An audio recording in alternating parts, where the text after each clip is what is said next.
Asier Madarietak Bizkaikako arduradunak gogoratu egiten du, gogoan daukat, galdera bat zuzen esan zidala eta esan zen, errepikatu alda edo berriro berreskuratu egin alda basoa?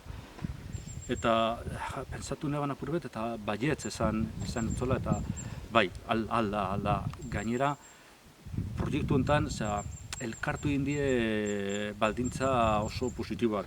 Esate baterako, Bizkaiko Foru Aldundiak borontatea berreskuratzeko, Agustin Barrolaren borontatea hau ez galtzeko edo modu batean edo bestean irauteko etorkizunean. Gero kulturondaren edo kulturondarkarikidetik datozen aragoak eta legeak bai favorezten dauzkula onelako gauzak egitean eta gero talde osona edukitzea.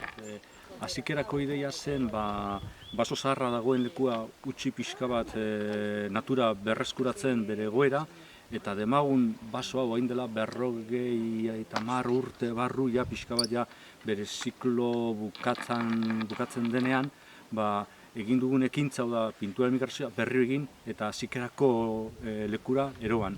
Orduan, etengabeko prozedura izango zen, baina hori etorkizunan ikusiko dugu. Momentuz daukaguna hauxe da eta hemen gabiltza buru belarri. Historia hala dio, Agustino Barrola hasi zen lerro horizontal batean.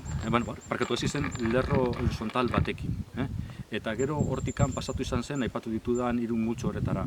Orduan hau dira lehenbiziko lauak. Eta badirudi onelako lehentasunak badaukala lerro horizontala. Lerro horizontal multzo horretan badagozela konzeptu oso interesgarri batzuk. Hau da, lehen aipatu dena bidimentsiotasunaia, naturaren irudimentasuna sartzean eta beste alderriko konzeptu batzuk hor badagozela eta konzeptu betatikan nik uste baso oso atera dela gero. Bilakara bada eta nik uste bizitariak hori ikusi aldo bai. Hasten da lerro horizontalean, kolore txuriz bakarrikan eta gero egundoko saltu egiten dau eta hortxadar parean kokatu egiten da eta hor badau, begiak bakatu koloreek begietan sartzen gaituzte eta hauxe da pixka bat baso honen beste ezaugarri bat, oso aldakarroa dela. Eta bainik esango nuke oso aldakarroa dela eguraldien arabera. Momentu batean baso ezberdina dela nik uste. Esan behar dizuet, askotan begiratzen dut teknikarien begiz. Hau da, pixka bat arduradun bidez. Orduan, ikusten dut apurbet arazo teknikoak edo solan dagoazen. Baina beste momentu batzutan buruari konbentzitu behar dutzot, beste bisitari bat moduen ikustea. Eta orduen, disfrutatu egiten dut, ikusten dut beste modu batez. Eta niko garrantzitsua da, nik uste dala hori. Guretzat oso leku berezia dela, eta bereziago izango dela bukatu ustean.